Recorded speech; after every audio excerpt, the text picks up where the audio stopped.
searching the skies above. Maybe it's best that I tell you that Tunisia's what you're dreaming of. And if your heart has a passion. The lean years had already begun for Leon around the time Collins and Lee split up in the early 50s. Faced with fewer and fewer dancing opportunities, Leon took up the guitar. He continued to search out new performing avenues, working with the Three Dukes and with the vocalist and innovator Eddie Jefferson. He arrived in Boston in the late 50s. In the end, he was forced to find another line of work. It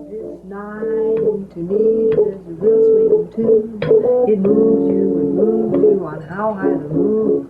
The first time I heard it, it gave me a lift. Was played by the man we all know that they get. There used to be a lot of clubs around New England.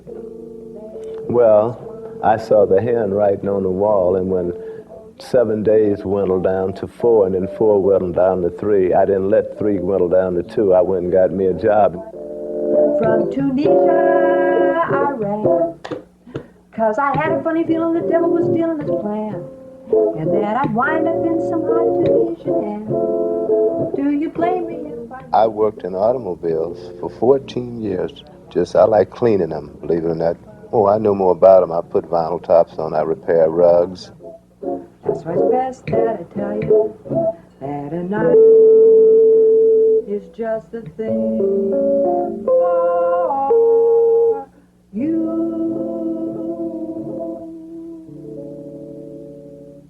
The 60s brought a new, quiet lifestyle.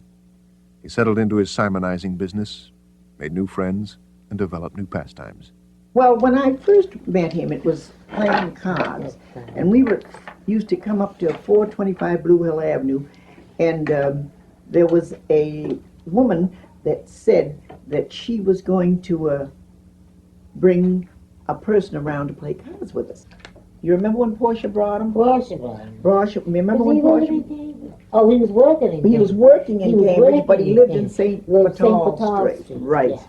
That was it. And we knew very little about him, but some people did know him. They knew of him, but nobody knew he danced. When he'd come home, he had everything that meant something to him in his room.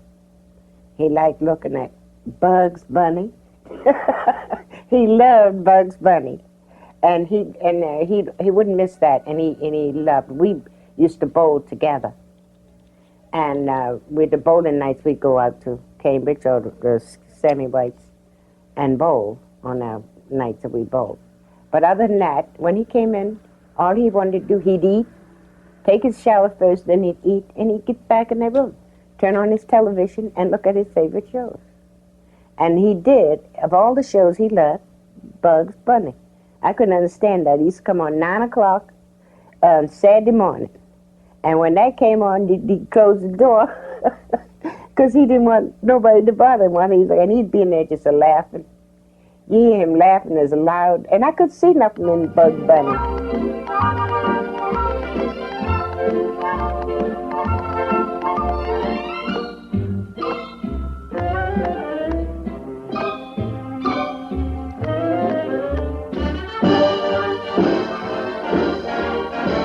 Leon would sometimes do steps to amuse friends during these years, enjoying their surprise at finding out he could dance. But for the most part, friends say he went out of his way to avoid seeing or discussing show business, dismissing all thoughts of ever again performing seriously. I said, why don't you put your shoes on? Well, blah, blah, blah, blah, blah. Said, okay. You know, you'll do it when you get ready. You know, because you don't, can force a horse to the water, right? He never even wanted to dance at that time. I lived with him, and we hardly ever danced. I'd go downstairs and practice, but he never bothered.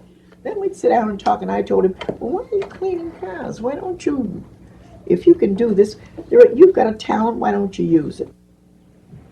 His complete withdrawal from dancing was perhaps the most extreme test Leon would face in his life. It was something he talked little about in later years.